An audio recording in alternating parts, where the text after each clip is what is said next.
안녕하십니까, 책돌입니다. 오늘 소개해드릴 책은 말기암 진단 10년 건강하게 잘 살고 있습니다입니다. 저자는 주마니아, 출판사는 에디터입니다.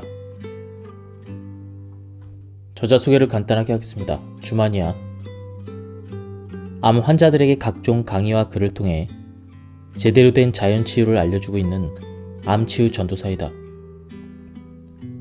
그는 서울에서 태어나 동국대에서 정보관리학을 전공한 평범한 회사원이었다. 의학이나 건강, 자연치유와는 전혀 상관없던 삶을 살던 그가 자연치유 전도사가 된 것은 시한부 말기암을 진단받고 현대의학이 포기한 자신의 목숨을 스스로 살리고자 자연치유를 공부하고 노력하여 8개월 만에 회사에 복직할 만큼 기적같은 치유를 이룬 것이 계기가 되었다. 그럼 바로 본문을 보도록 하겠습니다. 2011년에 제 몸이 이전과 다름을 느꼈고 그해 12월 어느 날 등과 허리를 중심으로 가공할 통증이 시작되었습니다. 3개월을 정형외과나 한의원을 전전하다가 걸을 수 없는 상태가 되어서야 저의 힘으로는, 아니 최첨단 현대의학으로도 감당 안 되는 암이라는 문제를 정면으로 마주했음을 알게 되었습니다. 목부터 꼬리뼈, 양쪽 갈비, 폐, 가슴, 양쪽 골반, 무릎과 발목까지 온몸에 전이된 시한부 말기 신장암 진단을 받은 것입니다. 어떤 선택지가 있는 문제라면 피하기라도 하거나 저의 노력으로 해결될 수 있는 문제라면 조금 버겁더라도 최선을 다해보겠다는 생각으로 도전할 텐데, 암이라는 문제는 이런 생각 자체를 무력화시키는 이제껏 살아오면서 겪었던 문제들과는 차원이 다른 문제였습니다. 아침에 어렴풋이 잠에 깰 때마다 이 모든 것이 꿈이 아닐까? 꿈일 거야. 이런 바람을 갖는 그 순간 극심한 통증이 이를 여지없이 깨버리며 바로 현실임을 각인시켰습니다. 저라는 존재가 이 세상에서 곧 사라지고 없어진다는 것이 두렵고 무서웠습니다. 사실 그보다는 죽음으로 가는 과정의 고통, 지금도 참기 힘든 이 고통이 죽음으로 다가가면서 계속 극단으로 증폭되고 커져갈 터인데, 이것이 너무 두려웠습니다. 그래서 잠시라도 두려움에서 벗어나고 싶어 매일매일 볼 수밖에 없었습니다. 바로 치유를 이룬 사람들의 이야기들을요. 저에겐 그 사람들이 유일한 희망이었습니다. 제게 남들은 모르는 저만의 어떤 지식, 방법, 비법, 비방이 있어서 지금 살아있는 것은 아닙니다. 꽝 잡는 매라는 속담이 있습니다. 어떤 문제든 원인과 그 원인이 가리키는 의미가 있고 그에 대한 본질적인 해결책이 있는데, 저는 두려움에서 벗어나 이를 보려고 노력했습니다.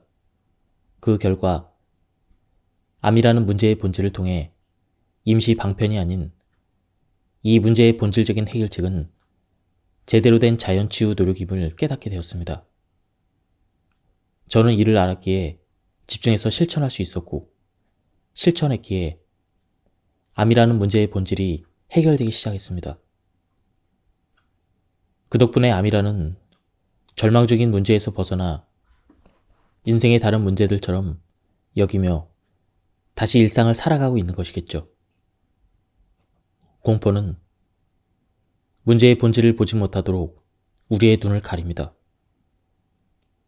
암덩어리를 없애서 어떻게든 살아야 한다는 생존 본능만 남아 수술, 항암, 그리고 방사선 치료에만 몰두하게 합니다. 수술, 항암, 방사선이 필요 없고 의미가 없다는 얘기가 아닙니다. 이런 치료에는 분명한 한계가 있고 암이라는 문제의 본질을 해결하는 방책이 아님을 말씀드리는 것입니다. 지금 암으로 진단받아 지옥 같은 현실에서 절망하고 계신 분들이 많을 줄 압니다. 그런데 지옥은 암이라는 죽을 병에 걸린 현실 때문이 아니라 암은 곧 죽음이라고 철석같이 믿으며 아무 희망도 갖지 못하는 나의 마음 상태이자 나의 선택 때문입니다. 어떤 희망도 갖지 못하는 지옥 같은 현실에서는 내가 원하는 치유가 불가능합니다. 그래서 선택을 하셔야 합니다. 암의 근본적인 치유책인 자연 치유의 선택을 통해 절망에서 벗어나 온전한 치유를 이뤄내야 합니다. 암은 결과일 뿐 그 자체로 원인이 아닙니다. 따라서 현대의학적인 치료를 통해 아무리 완벽하게 암을 제거해도 그 원인을 제거하지 않으면 재발하게 됩니다. 게다가 암을 제거하는 과정에서 건강성은 더욱 훼손되어 재발할 때는 보통 국소적인 재발이 아닌 다발성으로 나타납니다. 또 어찌어찌해서 재발한 암을 없앴다 해도 그 과정에서 건강성은 더욱 훼손되어 더 빠른 시간에 더 다발성으로 일어납니다. 악순환의 연속. 이것이 일반적인 암 환자들의 패턴입니다. 병원 치료를 하지 말라는 뜻이 아닙니다. 힘든 병원 치료가 의미 있기 위해서는 현대의학적인 치료를 받으면서 그 원인을 없애는 노력, 즉 자연치유 노력이 병행되어야 함을 말씀드리는 것입니다.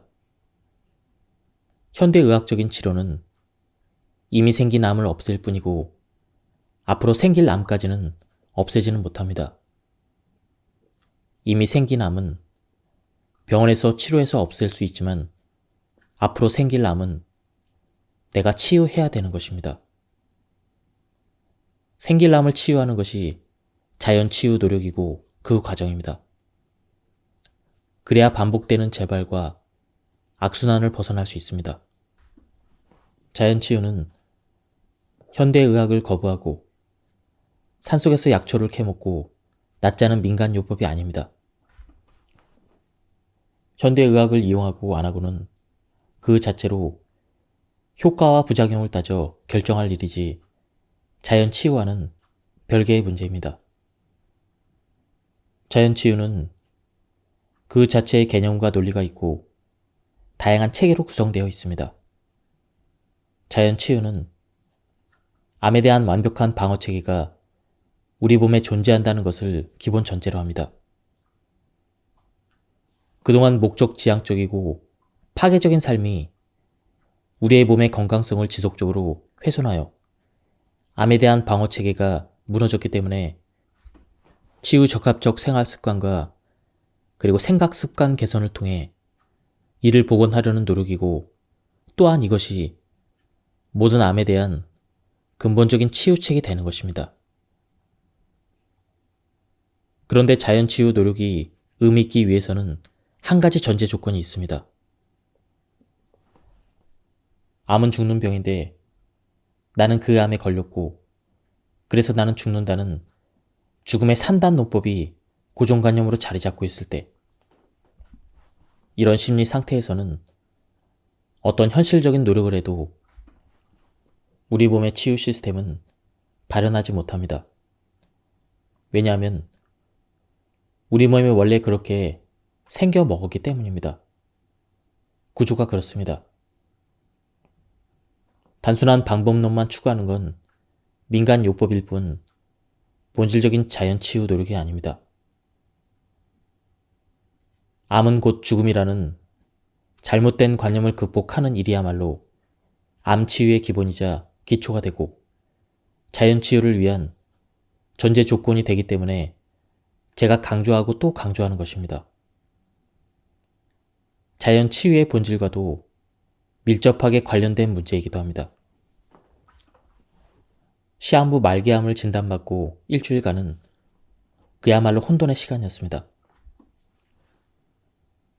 제가 죽음을 피할 수 없는 말기암 환자라는 사실을 받아들이기 어려웠습니다.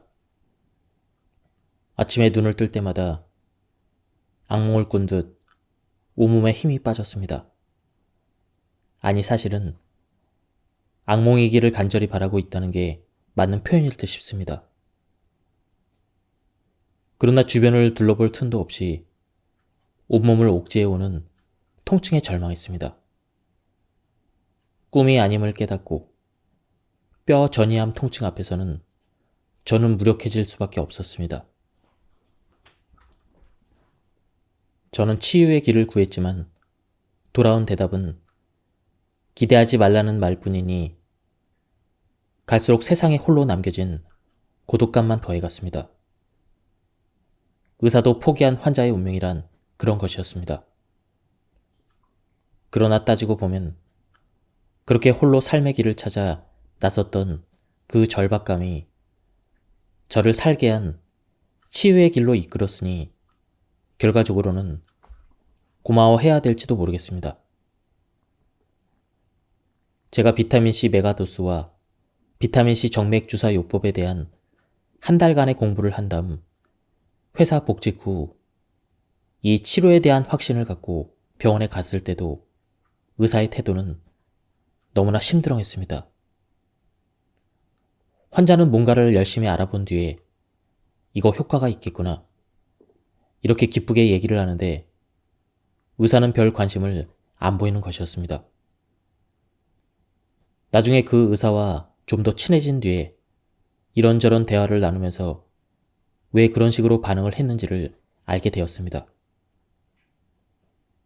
병원에서 수많은 암 환자를 봐왔지만 저처럼 좋아진 경우가 처음이라는 것이었습니다.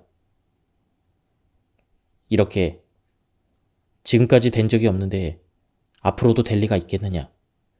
이런 패배의식에 쌓였으니 자연스레 그런 반응이 나올 수밖에 없었던 것입니다. 정작 의사부터 패배주의에 빠져 있으니 환자가 어떤 공부를 하고 무슨 가능성을 물어봐도 별다른 의미를 공감하지 못했을 것입니다. 암 진단 후 얼마 지나지 않아 의사는 수술을 권했습니다. 저는 이해할 수가 없었습니다. 수술? 어디를 한다는 거지? 저의 온몸에 퍼진 암세포들을 뼈 사이사이까지 파내보자는 이야기인가? 그게 가능할까?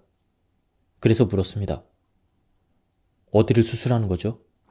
주치의는 암의 발생지인 오른쪽 신장을 제거하는 수술이라고 말했습니다. 그래서 제가 다시 물었습니다. 어차피 온몸에 암이 퍼져 있는데 원발인 오른쪽 신장을 제거하는 게 무슨 의미가 있죠? 주치의는 전이된 신장암의 경우 원발 부위 신장을 제거했을 때 한 달 더 살 확률이 40% 늘어난다는 설명이었습니다. 저는 제 귀를 의심할 수밖에 없었습니다. 한 달. 그것도 확실한 게 아니라 40%. 수술하고 회복하는 시간이 더 걸리겠다는 생각이 들었습니다. 고통 속에서 한 달 더 생명을 늘리는 것이 무슨 소용이 있는가? 저에게 한 달은 의미가 없다 생각되었지만 주치의에게 말기암 환자의 한 달 생명 연장은 현대의학의 업적이자 성과 그리고 보람으로 여겨지는 것처럼 느껴졌습니다. 수술은 20일 후에 하기로 결정했습니다. 그러나 제겐 의미 없는 이 수술을 받기 싫었습니다. 제가 원하는 것은 온전한 치유이지 한 달 더 살 확률 40%가 아니었기 때문입니다. 하지만 저는 수술하기 싫다고 말할 수가 없었습니다. 의사는 곧 하반신 마비가 올 것이라고 말했고 그 당시 저에겐 자연 치유에 대한 아무런 지식도 없는 데다 엉덩이와 발가락 감각이 무뎌지면서 마비가 오기 시작했습니다. 제가 수술을 거부하여 병원과 인연이 끊어질 경우 하반신 마비 같은 응급 상황이 생기면 어떻게 해야 할지 생각만 해도 두려웠습니다. 하지만 저는 남은 20일 동안 열심히 자연 치유를 해서 암이 조금이라도 줄면 수술을 거부할 요량이었습니다. 수술 후에 의식이 돌아왔을 때 극심한 통증을 느꼈습니다. 특히 갈비뼈가 너무 아팠습니다. 복강경 수술로 신장을 제거하는데 갈비뼈 아래쪽 복강경 넣은 부위에서 수술을 하면서 갈비뼈가 갈린 것 같은 느낌이었습니다. 수술 후 면역력이 약해져서인지 인간으로서는 감당하기 힘든 마약성 진통제도 듣지 않는 이전보다 훨씬 강한 암성 통증이 찾아왔습니다. 암 진단 후에 바로 병원에서는 항암제 수텐을 처방해 주었습니다. 먹는 항암제로 신생혈관을 억제해서 암이 크는 걸 막아주는 신생혈관 억제 기전의 표적 항암제였습니다. 그 약을 받아서 설명서를 보는데 기겁하지 않을 수 없었습니다. 설명서에는 수텐 투약 그룹과 그렇지 않은 그룹의 생존율 그래프 비교해서 밑에 숫자가 4에서 5 정도 더 연장되는 것으로 표시되어 있었습니다. 저는 그 숫자 단위가 월 단위라고 생각했는데 자세히 보니 주 단위였던 것입니다. 온전한 치유만 생각하던 저에게는 정말 의미 없는 기간이었습니다.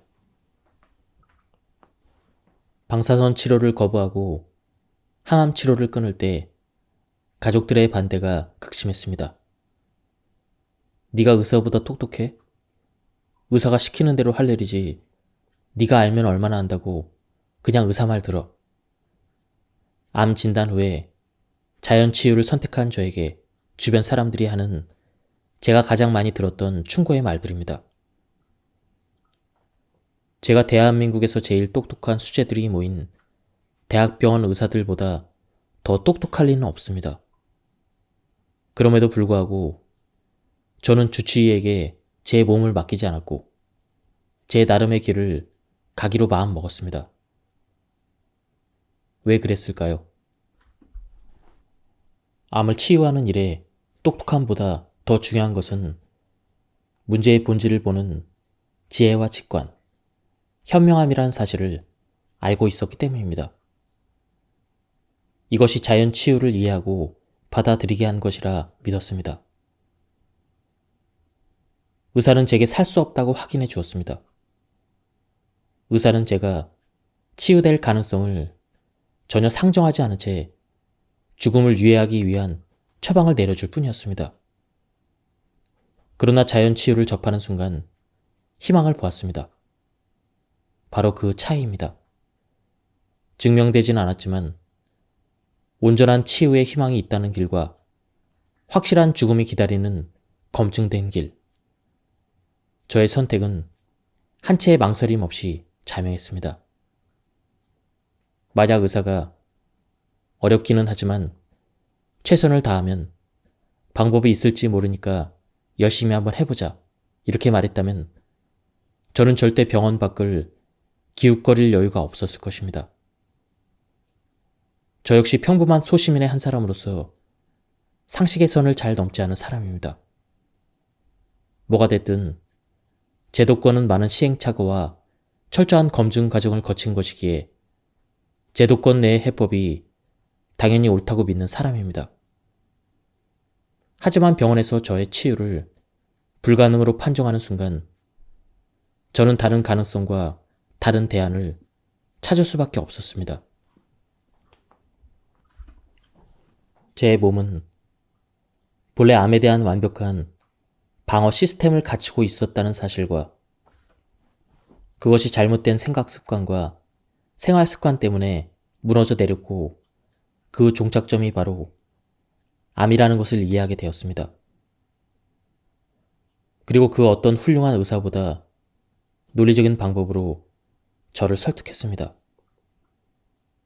무너진 방어 시스템을 복구할 수만 있다면 질병 치유는 물론 본래 건강한 몸으로 돌아갈 수 있다는 게 자연 치유의 원리적인 개념이고 저는 이를 자연 치유로 정했습니다.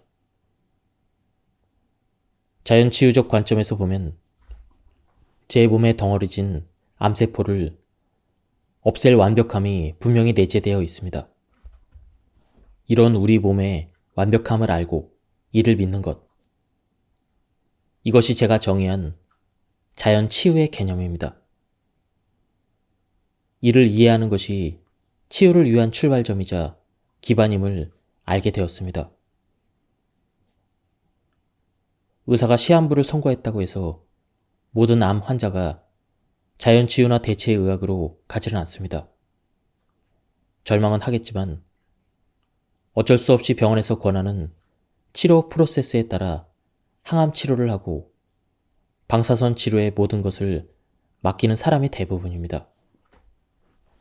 자연치유를 몰랐다면 저 역시 마찬가지였을 것이고, 만약 그랬다면 저는 어느 누구보다 의사의 말에 충실히 따랐을 사람입니다. 제가 아무리 인터넷을 뒤져가며 암에 대해서 알아본들 중앙내과 의사보다 많이 알 수는 없기 때문입니다. 그의 전문적인 식견과 경험을 존중하여 제 생사의 길을 온전히 맡겼을 것입니다. 하지만 자연치유는 저에게 근본적인 치유의 가능성을 보여주었기에 검증된 죽음인 생명 연장만을 추구하는 병원 치료에 기웃거릴 이유가 없었습니다. 그런 이유로 저는 자연치유를 택한 것입니다. 물론 병원도 이용하겠지만 저의 치병에서 그것은 메인이 아니라 서브의 개념이었습니다. 암은 나를 죽일 수 있는 진짜 호랑이가 절대 아닙니다. 암은 나를 죽이러 온 악마 같은 존재가 아니라는 것입니다. 암이 나를 죽이러 온 진짜 호랑이가 아니라는 인식이 중요한 이유는 암에 대한 그동안의 잘못된 관념, 즉 암은 곧 죽음이라는 암에 대한 죽음의 공포를 가지고 있는 그런 상황에서는 어떤 치료도 효과가 없고 설령 효과가 있다 해도 일시적일 뿐이기 때문입니다. 우리 몸의 치유력, 면역력에 영향을 미치는 것은 사실 무의식이 90%를 차지합니다.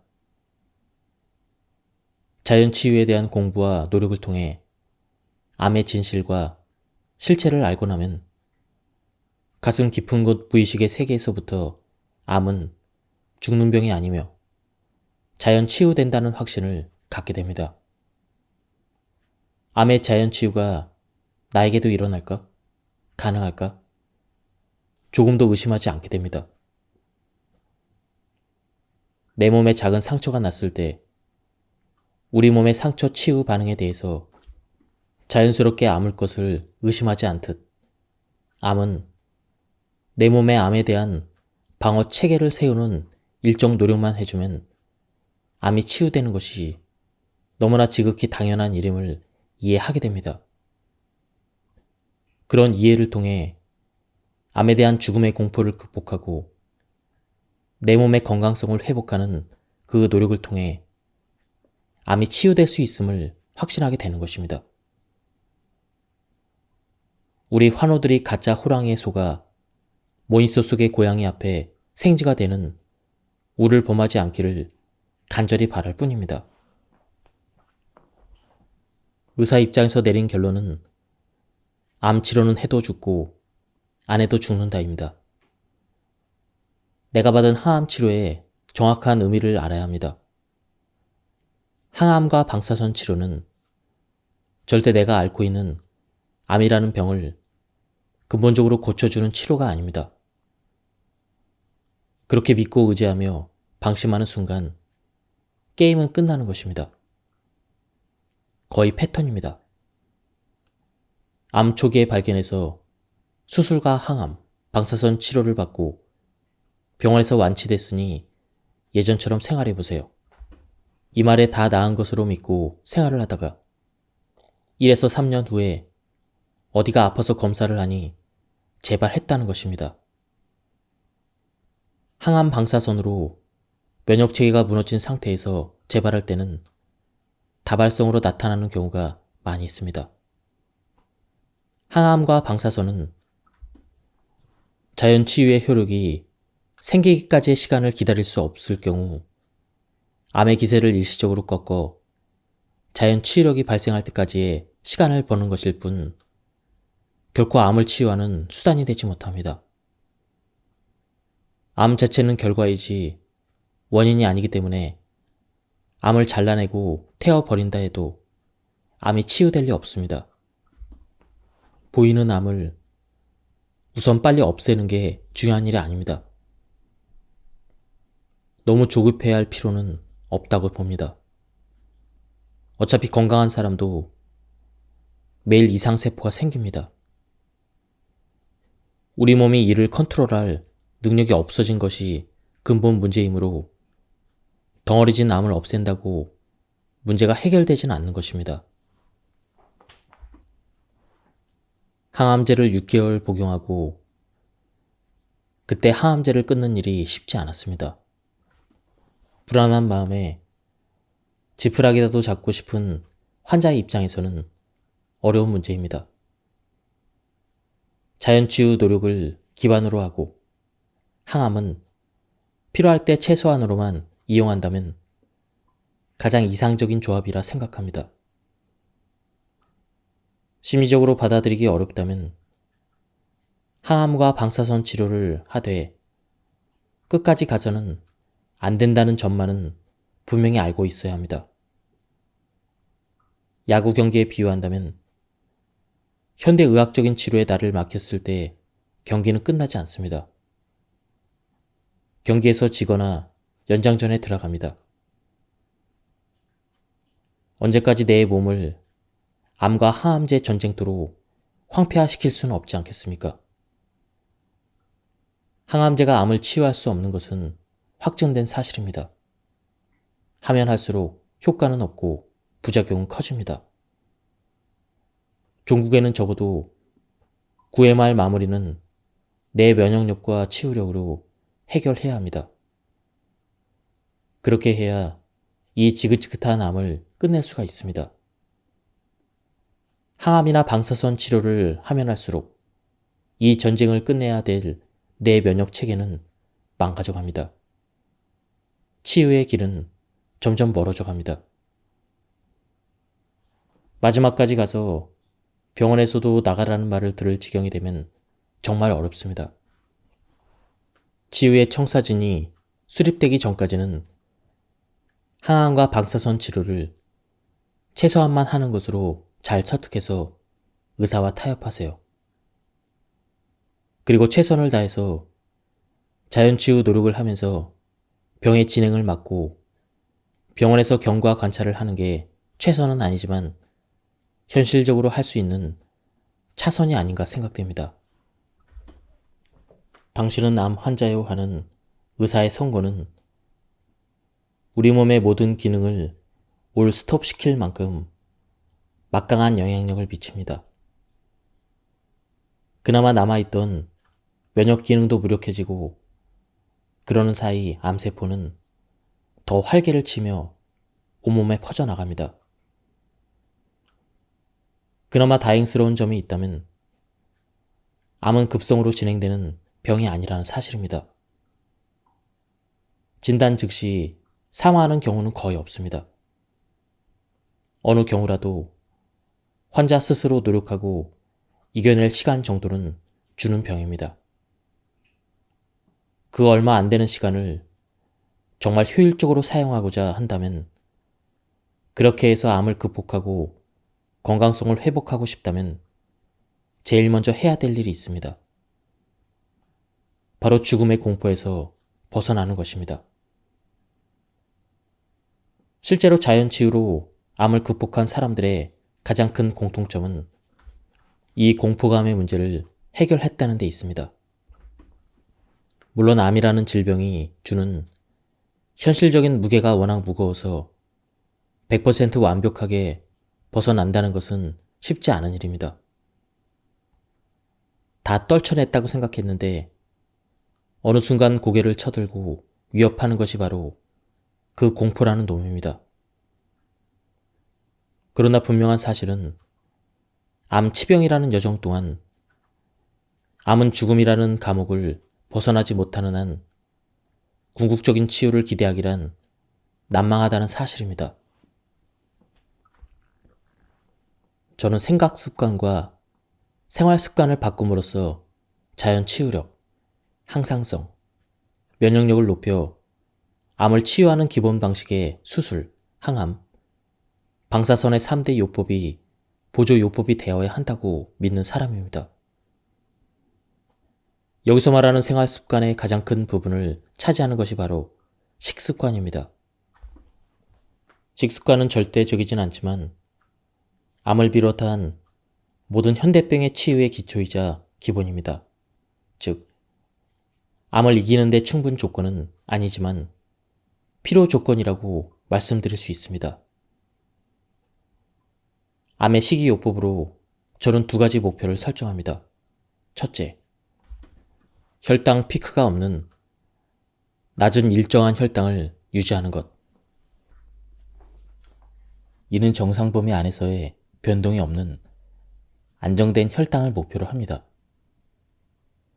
저혈당을 목표로 하는 것이 아닙니다. 저혈당은 목숨을 잃을 수도 있을 정도로 매우 위험합니다. 대부분의 저혈당은 당뇨병 등 혈당 조절이 안 되는 사람들에게서 급격한 혈당 변화로 인한 인슐린이 과도하게 분비되면서 일어나는 경우가 많습니다.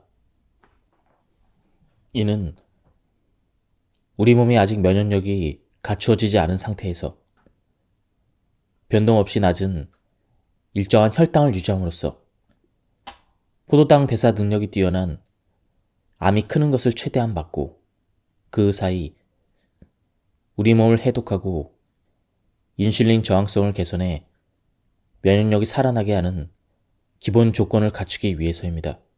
둘째, 가공된 정제 탄수화물, 동물성 단백질과 지방은 일절금하고 다양한 비타민, 미네랄, 식이섬유, 효소, 피토케미컬 등을 일반인의 섭취량에 비해 다량 섭취하는 것입니다. 선진국일수록 암이 많고 후진국에는 암이 적다고 합니다. 잘 먹고 잘 사는 국가일수록 암이 많다는 의미입니다. 잘 사는 우리나라는 암이 넘쳐나지만 유전 형질이 같은 북한에는 암이 거의 없다고 합니다. 잘 먹고 잘 사는 나라들에서 왜 암이 많을까요? 무엇을 잘 먹느냐가 중요합니다. 앞서 언급한 것처럼 식품이 산업화되면서 암을 비롯한 현대병은 급증하기 시작했습니다. 대부분의 잘 사는 나라들이 고칼로리, 고지방, 고단백 위주의 정제 가공식품과 과도한 동물성 식품 위주의 서구화된 식단을 따르고 있는데 이것이 암을 일으키는 1등 공신이라는 의미입니다. 미세 영양소들이 깎여나간 정제 가공식품을 과하게 섭취할 때 다양한 대사적인 문제들이 생기고 고칼로리 음식을 소화하는 과정에서 다량의 활성산소가 발생하면서 유전자 변형을 일으키게 됩니다. 이 때문에 우리 몸에서 현대병의 근간인 대사적인 문제들이 발생하고 활성산소를 제거하려면 각종 비타민과 미네랄, 식이섬유, 수많은 효소, 다양한 피토케미컬들이 듬뿍 함유된 자연식 위주로 먹어야 합니다. 독을 해독하려면 간에 다량의 비타민과 미네랄이 있어야 합니다. 해독이 먼저 이루어지지 않으면 암 친화적인 몸의 환경이 바뀌지 않습니다.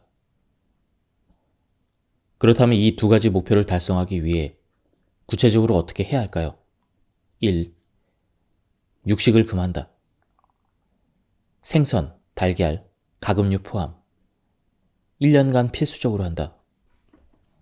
고기에는 과다 섭취했을 때 암의 원인이 되는 단백질, 지방이 많이 들어있고 정상적인 대사 회복을 위한 비타민, 미네랄, 효소, 식이섬유, 피토케미컬은 거의 없거나 전혀 없습니다. 또한 동물성 식품에는 암을 키우는 성장인자 물질이 다량 함유되어 있습니다. 물론 우리 몸의 건강을 위해서는 일정량의 단백질, 지방이 필요합니다. 하지만 현미와 과일, 채소에도 다 들어있으며 특히 콩과 식물성 음식으로도 충분히 가능합니다. 백보양보하여 동물성 단백질이나 지방도 우리 몸에 필요하기 때문에 고기를 먹어야 한다고 치더라도 현대 육류 생산 시스템에서 생산되는 고기들은 각종 항생제와 호르몬, 성장 촉진제, 그리고 좁은 우리에서 갇혀 지내며 스트레스 호르몬으로 찌든 고기입니다.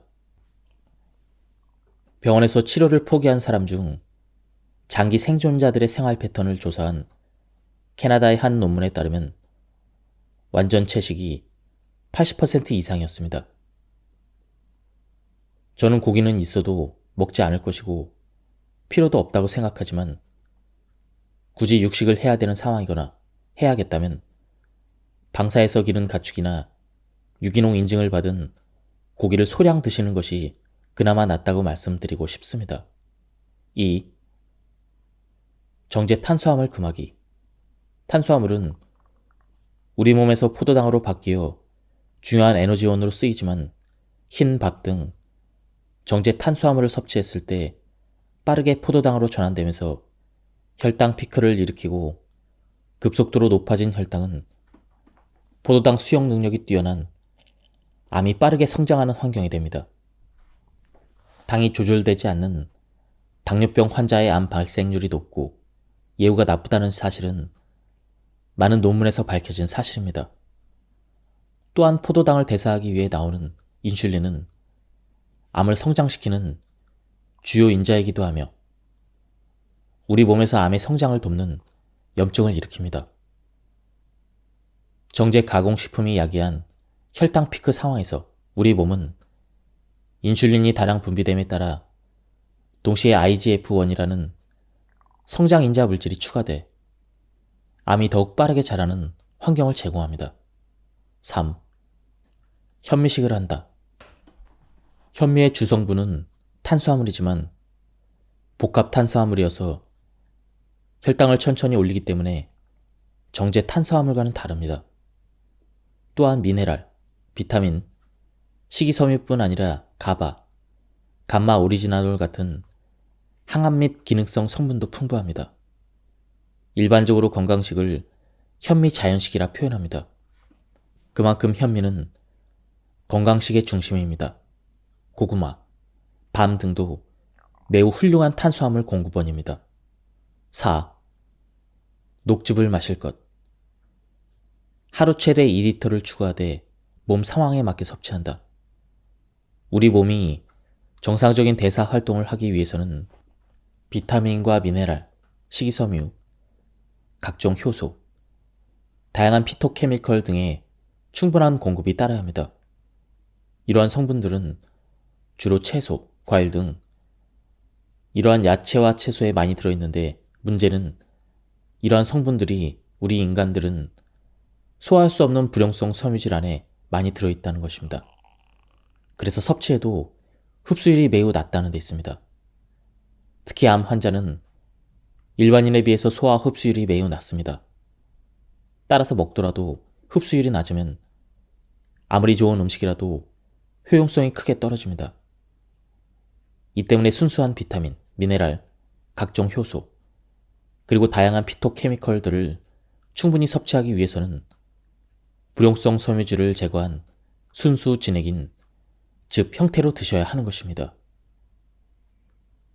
같은 양의 채소를 섭취했을 때 불용성 섬유질을 제거한 즙 형태로 먹을 경우 소화기관에 부담을 주지 않으면서도 흡수율은 4배 가까이 높아집니다. 이는 같은 양의 채소를 먹더라도 즙 형태로 섭취하면 소모성 질환인 암 환자들이 소화 흡수하는 데 에너지를 최소한으로 쓰면서도 훨씬 많은 유효 성분들을 섭취할 수 있다는 의미입니다. 암 환자들뿐만 아니라 현대인에게도 필요한 각종 영양소를 가장 빠르게 섭취하는 방법입니다. 또한 섬유질도 혈당 피크를 막아주고 장 건강에 필수적이기에 식사할 때 생채소, 현미, 껍질째 먹는 과일 등을 충분히 섭취하면 굉장히 좋습니다. 우리 면역의 70%를 장이 관장하는데 장 건강의 핵심은 세균총의 균형에 있고 그 균형을 유지하기 위해서는 유산균의 먹이인 섬유질을 꼭 섭취해야 합니다. 5. 암에 좋다는 특정 음식 과용하지 않는다. 자연치유는 건강성을 회복하는 노력입니다. 식이에서 건강성 회복을 위한 중요한 조건은 필수 영양소의 균형이지 특정 성분의 과잉에서 오는 것이 아닙니다. 미세 영양소들은 상호 영향을 받으며 팀플레이를 하기 때문에 균형이 핵심입니다. 편중된 식사는 이 균형을 깨기 쉽습니다. 기본적으로 음식은 약이 아닙니다. 알아야 할 것은 특정 음식이나 성분이 암에서 우리를 절대 구할 수 없다는 사실입니다. 물론 한 가지 음식을 먹고 암을 이겼다고 주장하는 분이 많습니다. 저는 그 음식 때문에 암이 나았다고 생각하지 않지만 100번 양보해서 그 음식 때문에 암이 나았다 해도 사람마다 암종이 다르고 체질이 다르며 약효를 나타내는 양도 천차만별입니다. 목숨을 담보로 아주 낮은 확률의 유행을 바라고 도박하는 것과 다를 바가 없습니다. 제 경우에는 주변에서 암에 좋다는 음식을 소문 듣고 준비해 오시면 거부하지 않았습니다. 다만 균형 잡힌 식이를 바탕한 뒤에 하루에 3번 먹는 것은 하루에 1번, 하루에 1번 복용은 격일로 먹었습니다. 특정 성분의 과다 섭취는 미세 성분들의 균형을 깨기 쉽습니다. 그래서 온전한 치유를 할 때는 이렇게 정량보다 줄여서 먹는 것이 좋습니다. 우리는 질병을 일으키는 피할 수 없는 다양한 상수들 속에서 살고 있습니다. 세균, 바이러스, 먼지, 생체의 독소와 외부에서 유입되는 독소들. 매일매일 생기는 암세포 등이 그렇습니다. 하지만 우리가 건강할 때는 질병에 걸리지 않고 잘 살아갑니다. 이것이 가능한 이유는 우리 몸은 다양한 질병을 야기하는 세균, 바이러스, 암세포 등에 대응할 완벽한 방어 시스템을 갖추고 있기 때문입니다. 그래서 우리는 이런 것들과 함께 살면서도 질병에 걸리지 않는 것입니다. 그런데 이 완벽함을 유지하고 복원하는 데 있어 필수적이지만 우리 몸에서 생성되지 않아 반드시 외부에서 공급받아야 되는 물질적인 요소들이 있습니다. 그것은 필수 아미노산, 필수 지방산, 각종 비타민과 미네랄, 식이섬유, 수많은 효소, 질병을 예방하는 여러 가지 기능성 역할을 하는 다양한 피토케미컬 등입니다. 그런데 식품의 산업화로 정제 가공식품, 정크푸드에 노출되는 빈도가 늘어나면서 우리가 빠르게 병들어가는 이유는 정제 가공식품이나 정크푸드를 통해 에너지는 충분히 공급받을 수 있지만 우리 몸의 필수적인 다양한 미세 영양소들은 다 깎여나간 불균형한 식사이기 때문입니다.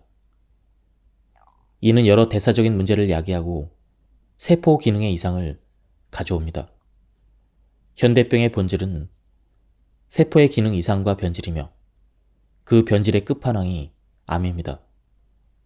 그뿐 아니라 정크푸드에는 우리 몸을 병들게 하는 색소를 비롯한 각종 첨가물, 정제 설탕과 정제 소금, 트랜스 지방 등 나쁜 지방, 방부제, 독소 등이 잔뜩 들어있습니다. 따라서 치유 시기의 본질은 필요한 에너지를 충분히 얻는 식사 과정에서 우리 몸의 건강성을 유지하기 위한 정상적인 대사 활동에 빠져서는 안 될 필수 아미노산, 필수 지방산, 그리고 여러 비타민과 미네랄, 식이섬유, 각종 효소, 이러한 것들을 충분히 공급받고 식사 과정에서 우리 몸을 병들게 하는 색소를 비롯한 각종 첨가물들이 배제된 식사를 하는 것이라고 정리할 수 있습니다. 이러한 식사의 구체적인 방법들로 현미채식, 가공을 최소화한 자연식, 녹즙, 선식 등을 제시하는 것입니다. 암 환자는 소화 흡수에 쓰는 에너지를 최소화하여 남은 에너지를 내 몸의 자연 치유력에 쓰도록 해야 합니다. 그렇게 하기 위해서는 암 환자에게 가장 필요한 영양소가 함유된 음식들을 입에서 물리적 소화를 다 끝낸다는 생각으로 다작해서 드셔야 합니다. 특히 탄수화물은 타액이 소화의 액이기 때문에 입에서 화학적, 물리적 소화를 다 끝낸다는 생각으로 드셔야 합니다. 내 소화기에서는 그냥 흡수만 하면 된다 할 정도로 그렇게 말입니다. 그럴 때 에너지와 소화 효소도 절약되고 그 여분이 내 몸의 자연 치유력에 쓰이는 것입니다. TV 교양 프로그램 생로병사의 비밀에서는 100번 정도 씹었을 때 나오는 타액이 소화에 가장 적정한 산도가 된다고 합니다. 이것은 암 환자에게 엄청나게 중요한 사항입니다. 그리고 혈당 피크 없는 식사의 핵심 사항이기도 합니다. 또한 먹는 음식 중 독성이나 곰팡이균, 세균, 바이러스들을 타액이 제거하거나 중화시켜줍니다. 그래서 많이 씹게 되면 몸에 염증이 줄고 간의 해독작용에 많은 도움이 됩니다. 두 번째는 음식의 신선도입니다. 모든 식품은 시간이 갈수록 점점 산화됩니다. 산화된 식품은 대사 과정에서 활성산소의 발생을 높이고 우리 몸의 처리 한도를 넘는 활성산소는 세포막과 유전자를 공격해 암을 일으키는 원인이 됩니다. 아무리 좋은 식품도 오래돼서 산화되면 득보다는 실이 많습니다. 녹즙재료 구하기가 어렵다고 한꺼번에 많이 사놓으면 안 됩니다. 특히 오래된 견과류에서 나오는 곰팡이균, 독소인 아플라톡신은 간암의 직접적인 원인이 되기도 하고 치명적일 수도 있습니다. 세 번째는 물입니다. 노화를 연구하는 학자들은 노화를 암화되어가는 과정이라고 정의 내립니다. 암의 가장 주요 인자를 노화로 꼽습니다. 그만큼 나이가 든다는 건 암에 가까이 가고 있다는 의미이고 암 환자가 지속적으로 늘어나는 이유도 고령화와 평균 수명이 늘어나는 것과 연관이 있고 정확히 비례합니다. 제가 환우분들과 상담할 때 이전 생활 습관에 대한 설문지를 받아보고 이야기를 해보면 암을 야기할 만한 여러 개인적인 요소들이 있지만 물을 충분히 마시지 않았다는 것이 거의 모든 분에게 해당되는 공통점이었습니다. 즉, 탈수는 세포 차원의 대사에 급격한 악화를 가져옵니다. 물을 잘 먹지 않는 사람들에게서 암 발생률이 높은 것은 여러 연구를 통해 밝혀진 사실입니다. 그 이유는 무엇일까요? 제가 암도 일종의 대사 질환이라고 말씀드린 바 있습니다. 물은 모든 음식과 약물 대사에 있어서 가장 핵심적인 물질입니다. 아무리 좋은 음식이나 약물도 물의 작용이 없으면 몸에서 제대로 쓰일 수가 없습니다.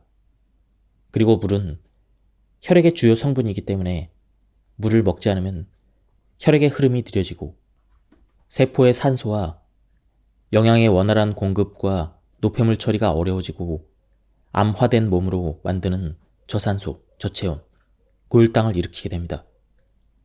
혈당 피크가 없는 식사를 할 때 그 효과를 충분히 보려면 충분한 수분 섭취가 기본입니다. 지금까지 이 책에 대한 리뷰를 모두 마쳤습니다. 저자분이 운영하는 네이버 카페가 있다고 합니다. 주마니아 암 자연 치유라는 카페인데요. 이 카페에는 많은 암을 치유하는 정보들이 많다고 합니다. 저자는 말기 암에 걸렸음에도 불구하고 그 암을 치유하고 그리고 10년이 지났음에도 불구하고 지금도 건강하게 잘 살고 있다고 합니다. 저자는 무엇보다도 암에 대해서 우리가 어떻게 생각하는지가 암을 치유하는 데 굉장히 중요하다고 설명하고 있습니다. 특히 암에 대한 공포에서 벗어나는 것이 중요하다고 얘기하고 있습니다. 한번 책을 구해서 읽어보실 것을 추천드립니다. 여기서 리뷰를 마치도록 하겠습니다. 감사합니다.